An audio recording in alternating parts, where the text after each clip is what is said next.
Olá, bom dia, graça e paz. Vamos ao nosso estudo, Jornada Bíblica, Despertar com Deus. Hoje chegamos ao capítulo 30 do livro de Gênesis e o tema, Os Filhos de Jacó. Gênesis 30 retrata a competição entre Raquel e Leia por filhos e o uso de servas para gerar filhos em seus nomes. O capítulo explora os temas de infertilidade, competição e fé, enfatizando a pressão e as expectativas sociais colocadas sobre as mulheres para terem filhos e a importância da fé e da confiança no plano de Deus. Capítulo 30. Vamos aos comentários. Este capítulo faz parte de uma unidade que se inicia no capítulo 29, verso 31 e acaba aqui no verso 24 deste capítulo. Relata o nascimento dos 12 filhos de Jacó e provê uma explicação para algumas das tensões e pressões que a família de Jacó, e especialmente seus filhos, experimentaram. Como em todo o Velho Testamento, a dádiva de ter filhos é claramente ligada à ação divina. Os nomes de cada um eram dados pela respectiva esposa, que não era sempre a mãe biológica, mas que recebia a criança de sua serva como se fosse seu próprio filho. No verso 1, o comentário nos traz a expressão de Raquel, quando ela disse a Jacó: "Dá-me filhos, senão morrerei". Aqui vemos uma expressão com exagero que demonstra a extrema angústia de Raquel. Ironicamente, mais tarde, no capítulo 35, vamos encontrar Raquel morrendo durante um parto. No verso 2, Jacó ficou realmente espantado e ficou até zangado com esta declaração, dizendo: "Acaso estou eu em lugar de Deus?" Esta resposta rude de Jacó contrasta nitidamente com a oração fervorosa de Isaac, intercedendo pela esposa sem filhos, lá no capítulo 25. Jacó sempre tentou obter a bênção mediante seus esforços. Aqui, precisa reconhecer que a bênção de ter filhos só poderia provir de Deus, quanto à bênção dos rebanhos. Posteriormente, José repetiu estas palavras lá no capítulo 50. Então, no verso 3, Raquel, agora, assim como Sara, ela oferece sua serva a Jacó. Aqui ela diz: "Em meus joelhos", os joelhos são símbolo do cuidado dos pais. De acordo com o costume lá do Antigo Oriente, o parto da criança, da concubina, sobre os joelhos da esposa simbolizavam a adoção da criança pela esposa. Então, no verso 6, agora fala da serva Bila, que trouxe o filho Dan. Raquel exclamou: "Deus me julgou e também me ouviu a voz e me deu um filho". O verso 8 fala do outro filho, Naftali, significa lutando, enquanto Dan, um juiz. Raquel disse: "Com grandes lutas tenho competido com minha irmã e logrei prevalecer". Agora, os versos 10 e 11 traz mais filhos, agora de Zilpa, que nasceu Gade, significando boa sorte. Lia também, vendo que não poderia mais dar filhos a Jacó, agora também pega de sua serva, Zilpa, e chamou Gade. Agora o verso 13 fala de outro filho da serva de Lia, de Bila. O nome, a Zilpa, melhor dizendo, Azer, que significa felicidade. Lia disse, é minha felicidade. Os versos 14 a 16, o comentário nos diz que as obrigações matrimoniais de Jacó são negociadas entre as duas esposas, transformando o patriarca em um ator passivo. Raquel desejou as mandrágoras que Rúben, o primogênito de Lia, descobriu no campo, tendo em vista que elas eram consideradas como promotoras de capacidades sexuais. Olha só o que estava envolvido neste pedido de Raquel pelas mandrágoras. Lia somente deu as frutas em troca de em troca de uma noite com Jacó, o que Raquel relutantemente concedeu. As mandrágoras estavam associadas com o amor. A superstição popular admitia-as como antídoto contra a esterilidade. Por isso Raquel se interessou tanto. Havia uma crença popular. A barganha efetuada por Raquel não lhe proporcionou o resultado almejado. O verso 22 mostra ser Deus, e não mágica ou superstição humana, que promove a fertilidade.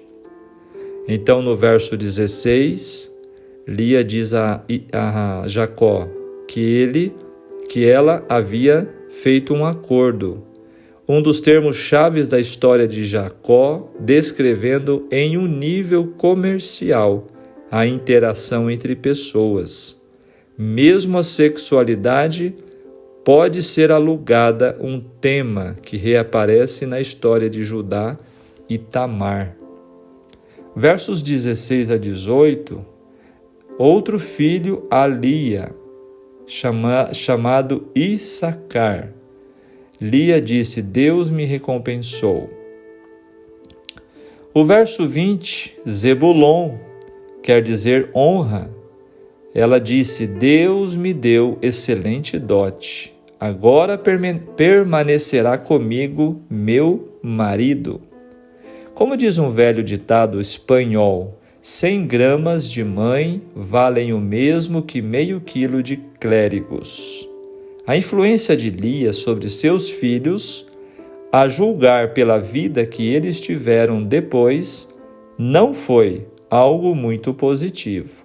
E mais ainda, sendo Jacó como era, as chances de eles realizarem os mais altos ideais eram mínimas. Versos 22, a gravidez de Raquel aparece como surpresa ao leitor. Deus se lembra e coisas acontecem. Foi após o nascimento de José que Jacó começa a planejar o seu retorno a Canaã. Aqui descreve o nascimento de José, filho legítimo de Raquel. Ela disse, dê-me o Senhor outro filho. Deus tirou-me o vexame. Que o Senhor me acrescente outro filho. Benjamim, filho da mão direita, Raquel, que viera a falecer, ao dá-lo à luz, pôs-lhe o nome de Benoni, significado, filho de minha dor. Jacó chamou-lhe Benjamim, como indício da posição que viera a desfrutar. Agora o verso 23, humilhação. A esterilidade era vergonhosa, sinal do desfavor divino. 24, que o Senhor me acrescente ainda outro filho. O cumprimento desse desejo de Raquel lhe provocaria à morte. Agora o verso 27, tenho experimentado. Muitos textos extra-bíblicos da Mesopotâmia falam da prática de adivinhações no ocultismo, algo proibido em Israel. Observando a boa sorte de Jacó, Labão, um pagão, tentou descobrir a razão disto através da adivinhação. A negação de Labão ao pedido de Jacó é baseado em adivinhação, uma forma de conhecimento e entendimento da vontade dos deuses. Isto era estritamente proibido em Israel. O testemunho de Labão a propósito da bênção que lhe advira, por causa de Jacó, evidencia o cumprimento da promessa de Deus lá em Betel. Lembram o primeiro encontro de Jacó com Deus, no capítulo 28? Deus fez uma promessa a Jacó, que o abençoaria, que estaria com ele em todos os lugares. A palavra que aí vem, traduzida como experimentado, pode significar também adivinhado, isto é, obtido informação através de práticas próprias ao ocultismo. Na verdade, Jacó estava estipulando um salário muito módico, visto que as ovelhas orientais eram quase todas brancas, enquanto os cabritos eram normalmente pretos. Parece que Jacó deliberara, assim, em confiar que Deus havia de prover todas as coisas nos termos da bênção anunciada. Deus o fez de modo admirável. Agora os versos 31 a 34. No Oriente Médio, a maioria dos cordeiros era branco e a maioria das cabras negra ou marrom escuro. Pensando que o acordo indicasse pequeno risco para ele, Labão alegremente concedeu o pedido de Jacó com respeito aos animais coloridos, não tão comuns. A proposta de Jacó dependia da noção falsa de que impressões visuais vívidas durante o ato de reprodução determinariam as características da descendência. Ele pensou que colocando cores revezadas na frente dos animais, se acasalando, resultaria numa descendência colorida, não comum, embora o esquema de Jacó negasse a Deus a glória devida. A intenção de Deus de abençoar a Jacó não se desviou. Agora no verso 35, separou, o inescrupuloso Labão imediatamente trapaceou. De acordo com o trato feito, os animais coloridos seriam o rebanho inicial de Jacó. Jacó iniciou sem estes, um fato que enfatiza a bênção sobrenatural de Deus sobre ele. Vocês perceberam esse detalhe ao lerem sua Bíblia? O verso 35, novamente Labão foi desonesto e agiu de forma muito realmente infiel ao combinado. Mas Deus abençoou Jacó, mesmo com todas as tentativas de trapaças de seu sogro. No verso 36, estoraque brancas. Em hebraico, trata-se de jogos de palavras com o nome Labão. Assim como Jacó defraudara Esaú, seu irmão, também procura defraudar Labão com galhos brancos. Para todos os efeitos, Jacó estava usando contra Labão a própria tática deste, a fraude. Então, no verso 39, o estratagema funcionou, mas somente por causa da intervenção de Deus. É importante que tenhamos isso em mente. Não existe superstição válida e que realmente seja genuína. Não foi aqui essa superstição, mas foi a intervenção de Deus para com Jacó. O verso 43, o aumento das riquezas de Jacó são resultado de suas capacidades de observação, o manejo de métodos básicos e, acima de tudo, das bênçãos de Deus. Deus abençoou os rebanhos de Jacó em detrimento de Labão. Apesar da indesculpável astúcia de ambos, Jacó parecia estar enganando Labão em troca das trapaças deste. Porém, Jacó obteve sua família e riqueza somente pela graça de Deus. Pouco há nessa história que seja elogioso para Jacó, e entre ele e Labão não há muita diferença. São bem dignos um do outro, com uma ressalva: Jacó superava o outro em astúcia. O herdeiro das promessas age para com o filho deste mundo, Labão, de maneiras que os homens mais honrados se recusariam a adotar. Chegamos a apiedar-nos de Labão, que nunca vira uma escada com anjos. Mas não há muitos que professam ser cristãos e que estão representando hoje o mesmo papel de Jacó? Jacó está destinado a passar através do fogo das provações, por meio do qual a escória será consumida e sua alma ficará branca e pura. Aqui terminam os comentários dos versículos do capítulo 30. Agora vamos ao que diz o Espírito de profecia sobre Jacó e Labão. Durante 20 anos, Jacó permaneceu na Mesopotâmia, trabalhando ao serviço de Labão, que, desatendendo os laços de parentesco, aplicava-se a obter para si todos os benefícios da ligação que entre eles havia. 14 anos de labuta ele exigira por suas 2 filhas, e durante o tempo restante o salário de Jacó foi 10 vezes mudado. 10 vezes, já pensaram? Era, contudo, diligente e fiel o serviço de Jacó.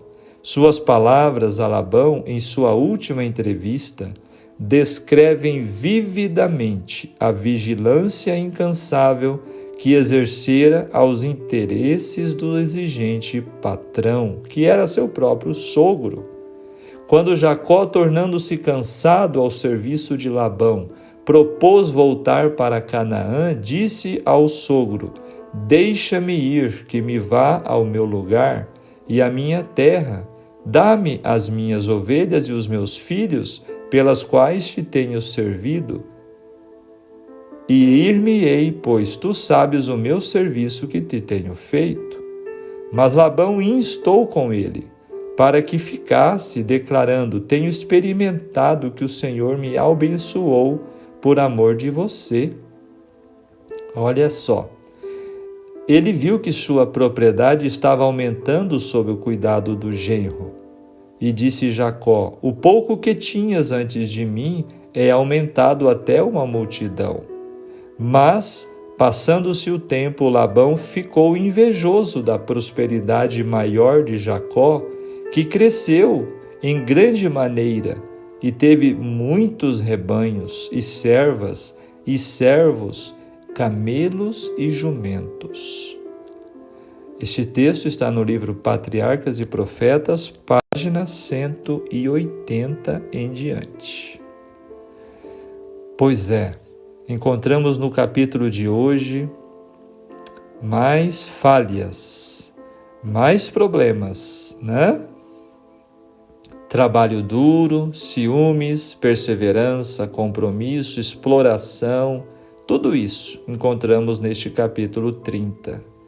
Encontramos a rivalidade entre as irmãs, Lia e Raquel, e assim podemos perceber a grande dificuldade humana, a tentativa humana em resolver seus problemas a seu próprio modo, o que julgam ser resultado de um descaso divino, sempre redundam em consequências dolorosas e frustrantes, assim como aconteceu com Abraão,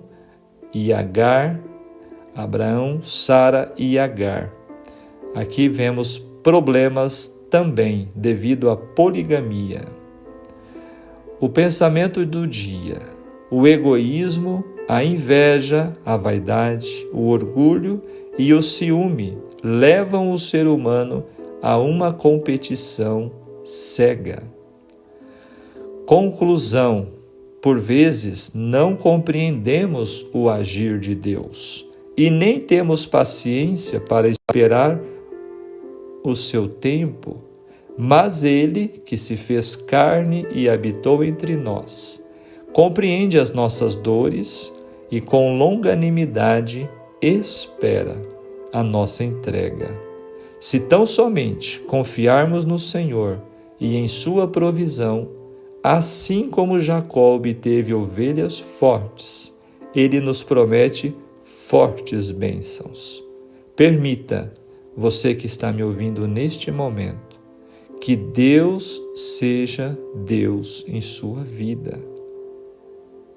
Confie e entregue todos os seus planos e propósitos nas mãos de Deus.